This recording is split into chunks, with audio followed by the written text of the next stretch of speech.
శ్రీ ఆలా వెంకటేశ్వర రెడ్డి గారు, గౌరవ మాజీ శాసనసభ్యులు సోదరులు శ్రీ జీవన్ రెడ్డి గారు, మేడ్చల్ జిల్లా బీఆర్ఎస్ పార్టీ అధ్యక్షులు, శాసన మండలి సభ్యుడు తమ్ముడు, మన యువజన విభాగం అధ్యక్షుడు శ్రీ శంబిపూర్ రాజు గారు, మల్కాజ్గిరి పార్లమెంట్ నుంచి మన అభ్యర్థిగా పోటీ చేసిన గౌరవనీయులు శ్రీ రాగిడి లక్ష్మారెడ్డి గారు, గౌరవనీయులు మన రాష్ట్ర స్థాయిలో కార్పొరేషన్ల చైర్మన్లుగా పనిచేసిన సోదరులు పెద్దలు శ్రీ అల్లిపురం వెంకటేశ్వరరెడ్డి గారు, మరొక సోదరుడు శ్రీ సామా వెంకటరెడ్డి గారు, మాజీ కార్పొరేటర్ గారు సోదరి శ్రీమతి బొబ్బ నవతారెడ్డి గారు, మా శ్రీనివాస్ అన్న గారు, అట్లాగే మరి మా కొమిరిశెట్టి సాయిబాబా గారు, సతీష్ అన్న గారు, రవీందర్ యాదవ్ గారు, సంగారెడ్డి గారు, అట్లాగే మా హరీష్ అన్న గారు, ఇంకా పేరు పేరున వేదిక మీద ఉన్న వాళ్లకు, వేదిక ముందున్న వాళ్లకు పేరు పేరున మా తమ్ముడు రవీందర్ యాదవ్కు, అట్లాగే వేదిక ముందున్న మా ఆడబిడ్డలకు, అన్నదమ్ముళ్లకు, సంటి పిల్లలను కూడా తీసుకొచ్చిన మా ఆడబిడ్డలకు, అట్లాగే వచ్చిన మా పత్రికా మిత్రులకు పేరు పేరున అనిల్ రెడ్డి గారు వెంబడ ఇవాళ కదిలి వచ్చిన మా తమ్ముళ్లకు,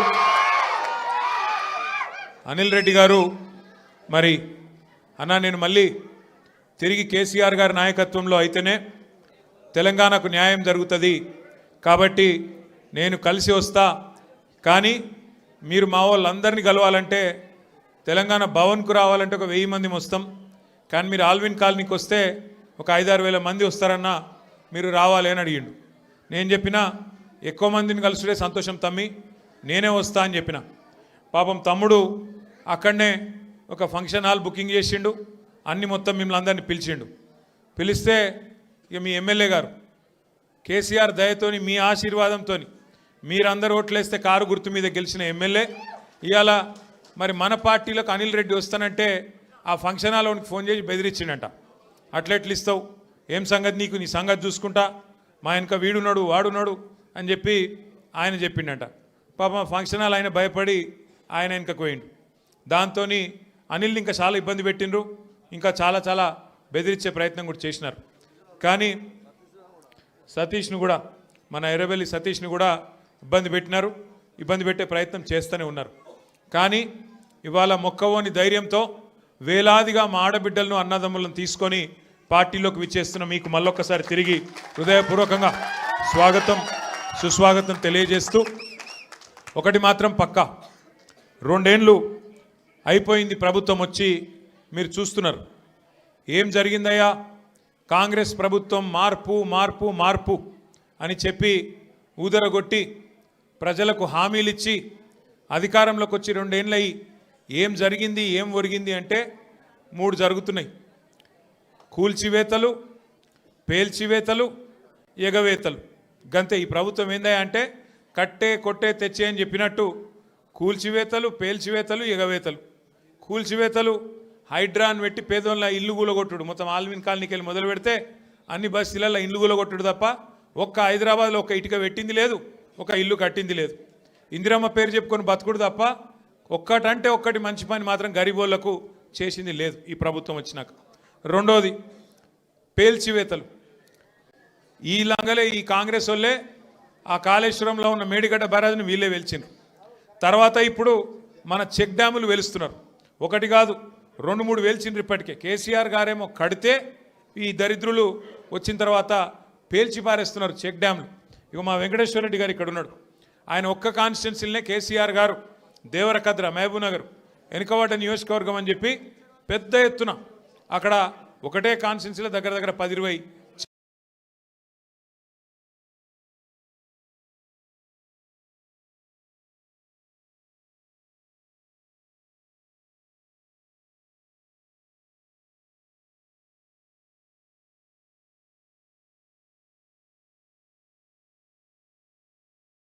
డ్యామ్లు 36 చెక్ డ్యామ్లు కట్టించిండు. వీళ్ళ ముఖాలకు కాంగ్రెస్ వాళ్ళు వచ్చినాక ఒక చెరువు కట్టింది లేదు, ఒక చెక్ డ్యామ్ కట్టింది లేదు, ఒక ఇటుక పెట్టింది లేదు. కానీ ఉన్న చెక్ డ్యామ్లను ఇవాళ బాంబులు పెట్టి పేల్చేస్తున్నారు. ఎందుకంటే కాంగ్రెస్ ఒక ఇసుక తోడుకొని కష్టమవుతుందంట, ఇసుక తోడుకొని దొంగతనంగా అమ్ముకునేందుకు కష్టమవుతుందంట. నీళ్ళు ఆగితే ఇసుక తీయరాదు కదా, అందుకే నీళ్ళు ఆగకుండా చేసి చెక్ డ్యాములు పేల్చేసి ఇసుక తవ్వుకొని దొంగతనంగా అమ్ముకొని మరి ఢిల్లీకి కప్పం కట్టాలి కదా, ఆ పని చేస్తున్నారు. అందుకే మేము అంటున్నాం, ఎగవేతలు, కూల్చివేతలు, పేల్చివేతలు తప్ప ఈ 2 ఏళ్లలో సాధించింది ఏం లేదు. ఇక ఎగవేతల గురించి అయితే నేను చెప్పాల్సిన అవసరం లేదు. ఆయన పేరు మార్చుకోవాలా, యనుమల రేవంత్ రెడ్డి కాదు, ఎగవేతల రేవంత్ రెడ్డి. ఎందుకంటే మీరు చూడండి ఏమేం మాటలు చెప్పిండు, పెద్ద పెద్ద డైలాగులు కొట్టిండు. కేసీఆర్ గారు ₹1,00,000 ఇస్తున్నాడు లగ్గం చేసుకుంటే, కళ్యాణ లక్ష్మి షాదీ ముబారక్ అని నేను తులం బంగారం ఇస్తా అన్నాడు. సోనియా గాంధీ మీద ఒట్టన్నాడు, అట్లా ఆడపిల్లలకు నెలకు 2,500 ఇస్తా అన్నాడు. ప్రియాంక గాంధీ మీద ఒట్టన్నాడు. మరి అయినాయి వాళ్ళకని వచ్చినాయా? 2,500 తులం బంగారం వచ్చిందా? ముసలోళ్ళని ముంచిండు. 2,000 పెన్షన్ను 4,000 చేస్తా అని మాట్లాడిండు. వచ్చినాయా?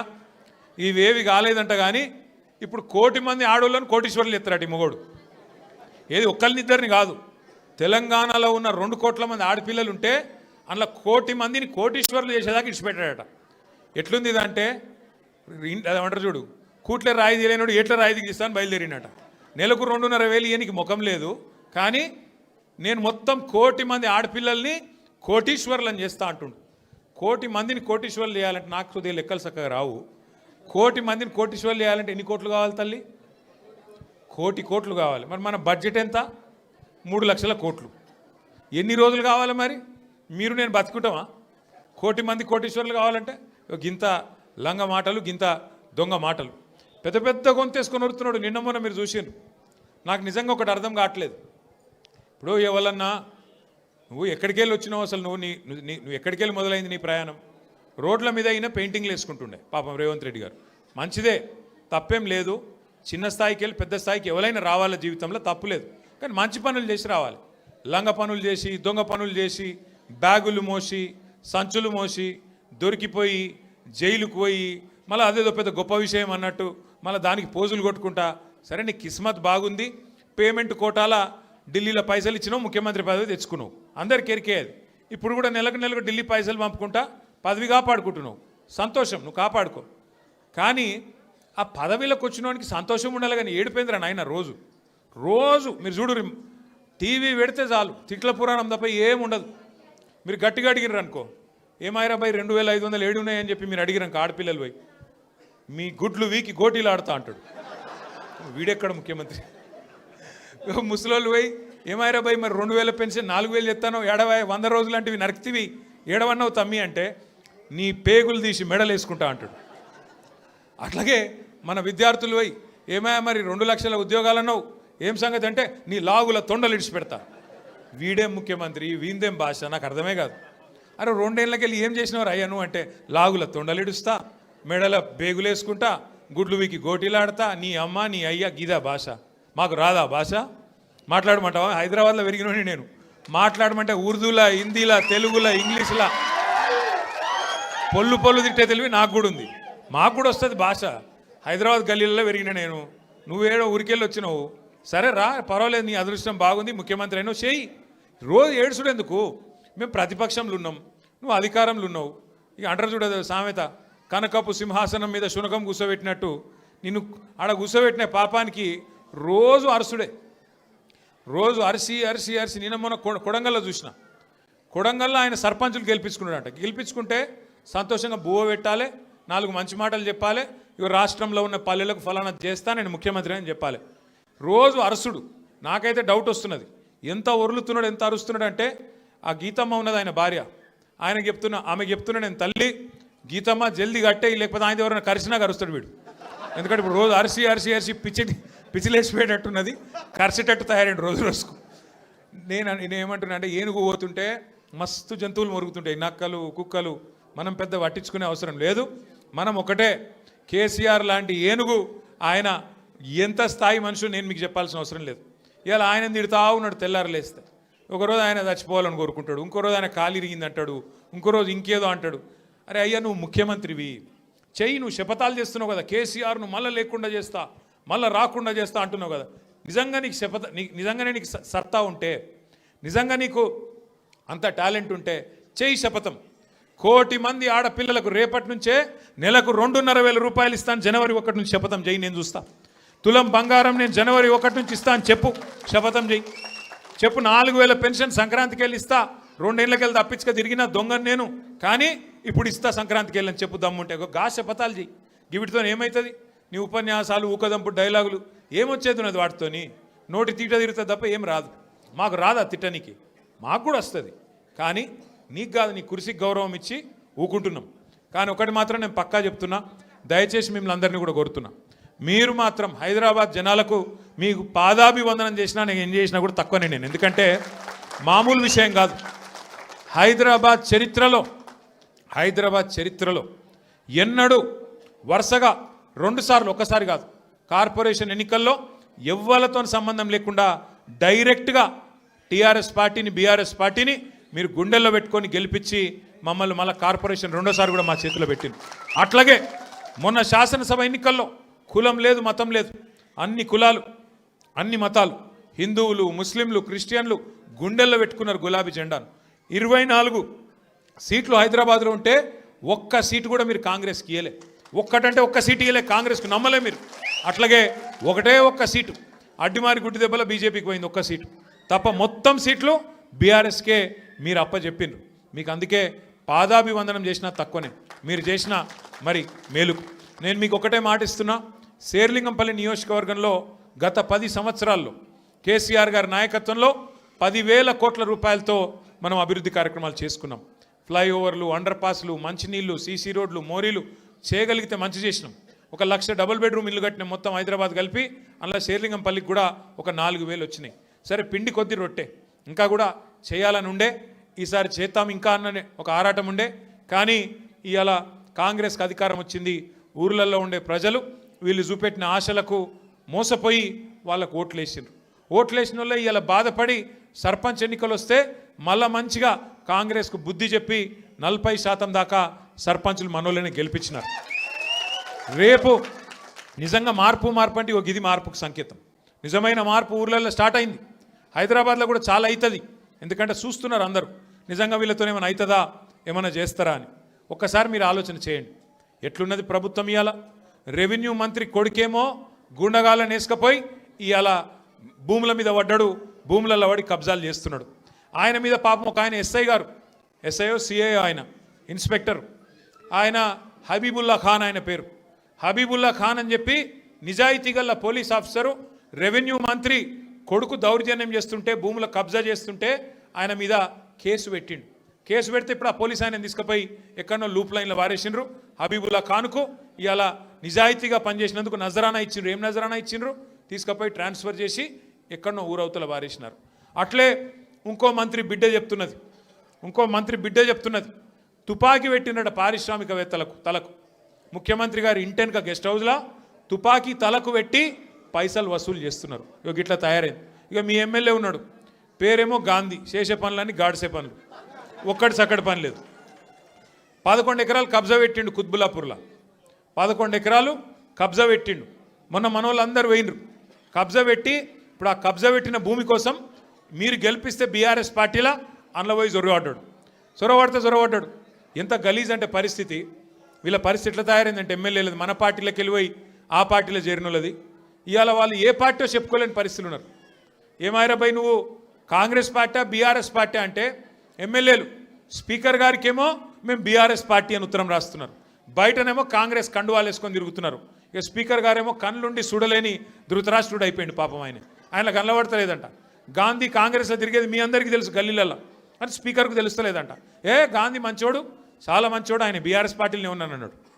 మరి బీఆర్ఎస్ పార్టీలు ఉంటే ఇలా బీఆర్ఎస్ పార్టీలో అనిల్ రెడ్డి చేరుతుంటే మరి గాంధీ ఏడి ఉండాలి కదా, ఇక్కడ లోకల్ ఎమ్మెల్యే అంటాడు.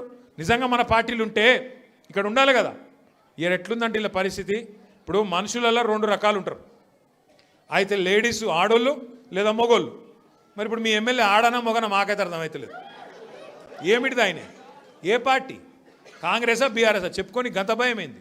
ఏమవుతుంది? ఎక్కువ పదవి పోతే ఎలక్షన్ కోదాంపా. మరి నువ్వు ఇంతపాటు సిపాయి అయితే నీ ఇచ్చా నువ్వే నీ సొంత ఫేస్ వాల్యూ మీద గెలిచుంటే రా శేర్లింగంపల్లికి రా, చూసుకుందాం. మళ్ళా వచ్చి రాజీనామా పెట్టి నిలబడు, ఎలక్షన్లో తెలుస్తుంది శేర్లింగంపల్లి జనం కేసీఆర్ దిక్కున్నారని దిక్కున్నారని చెప్తాంపా.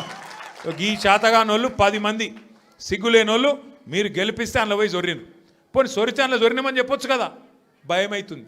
ఎందుకంటే చెప్తే పదవి పోతుంది, సిగ్గు లేకుండా మరి ఆ పదవి విడిచిపెట్టకుండా ఇవాళ దిక్కుమాలిన రాజకీయం చేసి ఆఖరికి ఫంక్షన్ హాల్ కిరాయికి తీసుకొని అక్కడికి వస్తాం ఆల్విన్ కాలనీ కంటే నీకెందుకు భయం అవుతుంది?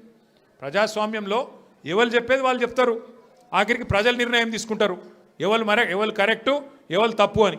అందుకే నేను మిమ్మల్ని కోరేది, మీ తమ్ముడు అనిల్ రెడ్డి, సతీష్ రావు ఆల్విన్ కాలనీలో బ్రహ్మాండంగా కలిసి పనిచేయాలని చెప్పి నేను కోరుతున్నా. రేపు 24 డివిజన్లు అయినాయి శేర్లింగంపల్లిలో, 24 డివిజన్లు, 24కి 24 ఒక్కటి పళ్ళు పోకుండా గెలిపించే బాధ్యత మీరు తీసుకోండి. కరెక్ట్ మనుషులకు టికెట్ ఇచ్చే బాధ్యత పార్టీగా మేము తీసుకుంటాం. జిల్లా ప్రెసిడెంట్ గారిని, కుకట్పల్లి ఎమ్మెల్యే గారిని నేను కోరుతున్నా, దయచేసి శేర్లింగంపల్లి నియోజకవర్గంలో ఎమ్మెల్యే లేడు అనే ఇబ్బంది లేకుండా సమన్వయం చేయాలని చెప్పి నేను కోరుతా ఉన్నా. దయచేసి మీరు రాబోయే రోజుల్లో కూడా ఇదే ఐకమత్యాన్ని ప్రదర్శించి చక్కగా ముందుకు పోదాం. ఇప్పుడు అసెంబ్లీ సమావేశాలు వస్తున్నాయి 4 రోజులల్లో, తప్పకుండా శేర్లింగంపల్లికి సంబంధించిన సమస్యలు ఏమైనా ఉంటే మీరు మాకు చెప్పండి. మేము అసెంబ్లీలో కూడా మాట్లాడతాం, శాసన మండలిలో కూడా మాట్లాడతాం, ప్రభుత్వంతో కొట్లాడైనా సరే పని చేయిద్దాం. అట్లాగే రేపు కార్పొరేటర్ ఎలక్షన్లు వచ్చినాక కార్పొరేటర్లు మనోళ్ళే గెలిపించుకుంటే ఎమ్మెల్యే ఏం చేస్తాడు? ఏమవుతుంది ఆయనతో? కార్పొరేషన్ పైసలు చచ్చుకుంటే కార్పొరేటర్ల ద్వారా ఖర్చు పెట్టాల్సి వస్తుంది. ఎమ్మెల్యే దొంగల్లా కలిసిపోయినా మనం మాత్రం గట్టిగా నిలబడదాం, గట్టిగా కొట్లాడదాం, కలిసిమెలిసి ముందుకు నడుద్దాం. ఇక ఈ తెలివితేటలకు కాంగ్రెస్ వాళ్ళు అంటున్నారు, కేసీఆర్ నువ్వు బయటికి రా అన్నారు మొదలు. ఇది కేసీఆర్ గారు పాపం ఆయన పాటికి ఆయన పొలం కాడ పని చేసుకుంటుంటే నువ్వు రా బయటికి అన్నారు. మొన్న వచ్చి ఏం చేసిండు పాపం సారు? ఒక ప్రెస్ మీట్ పెట్టిపోయిండు, మీటింగ్ పెట్టి ప్రెస్కు మాట్లాడిపోయిండు. దానికే ముఖ్యమంత్రికి ముచ్చెమటలు పట్టినాయి, చలిజ్వరం వచ్చింది, దెబ్బకు మరిగా ఇష్టం వచ్చినట్టు ఒర్రుతున్నాడు. ఇప్పుడేమంటున్నాడు? నువ్వు అసెంబ్లీకి రా అంటున్నాడు. బయటికి వస్తే గీడికి వస్తేనే తట్టుకోలేకపోయినావు నువ్వు, అసెంబ్లీకి వస్తే ఆయన గుండాకి సస్తావు, గుండాకి పోతాడు. ముందే ఇంతున్నాడు, ఆయనతో గుండాకి డామ్మంటాడు.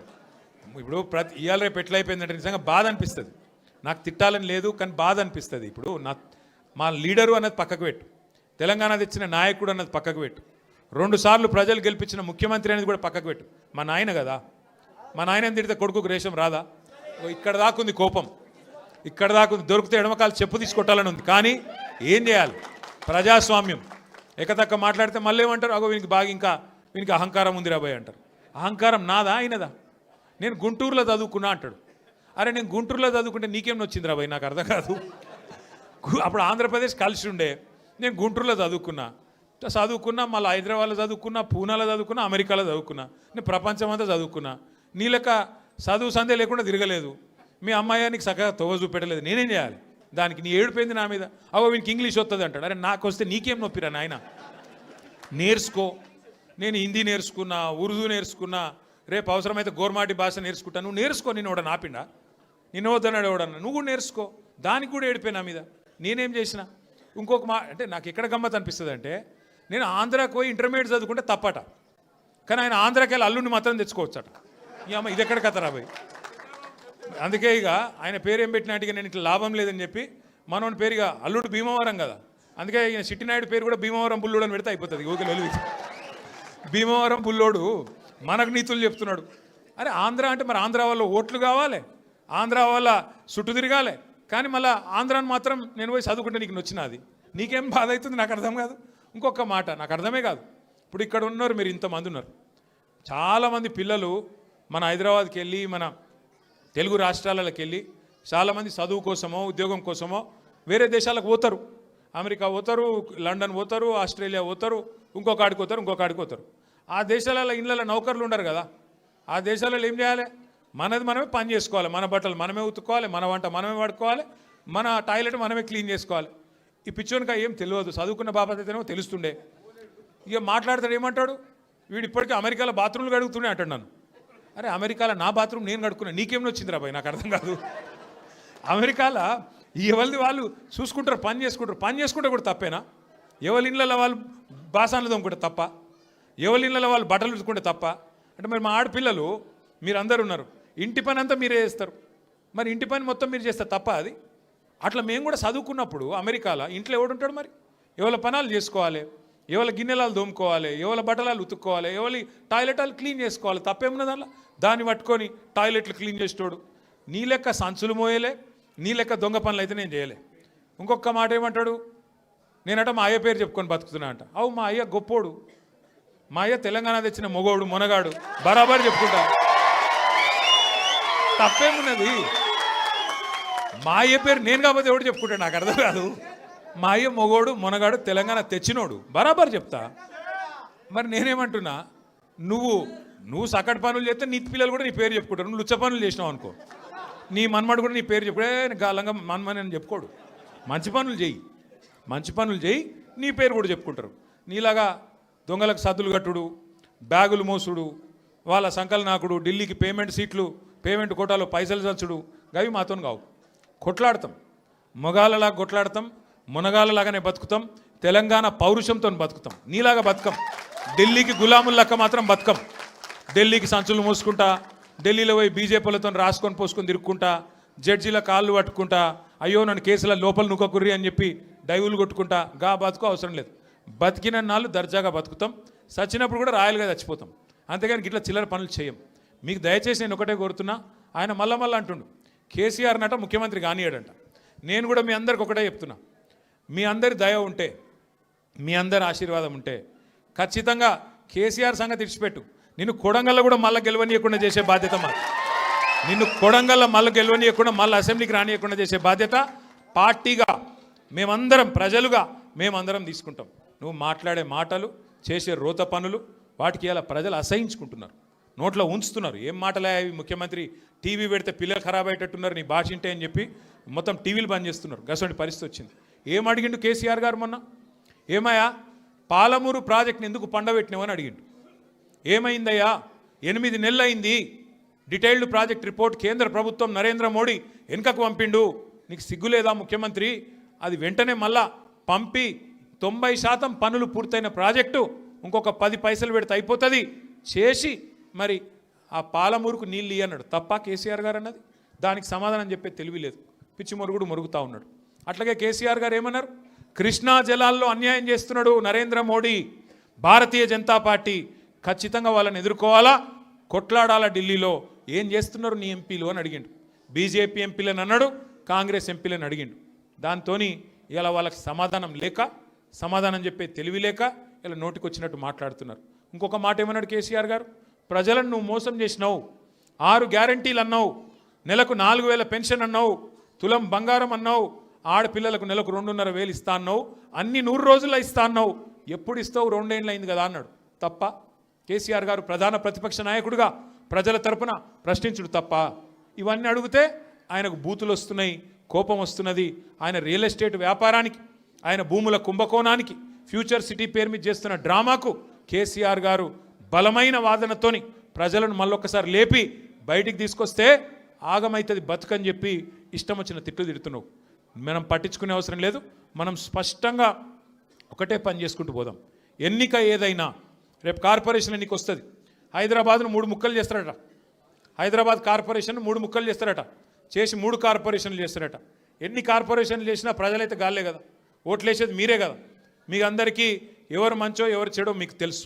అందుకే 24 డివిజన్లు అవుతున్నాయి శేర్లింగంపల్లి నియోజకవర్గంలో. అది ఏ కార్పొరేషన్లకు పోయినా గెలిపించే బాధ్యత మీరు తీసుకోండి. గట్టిగా కష్టపడదాం.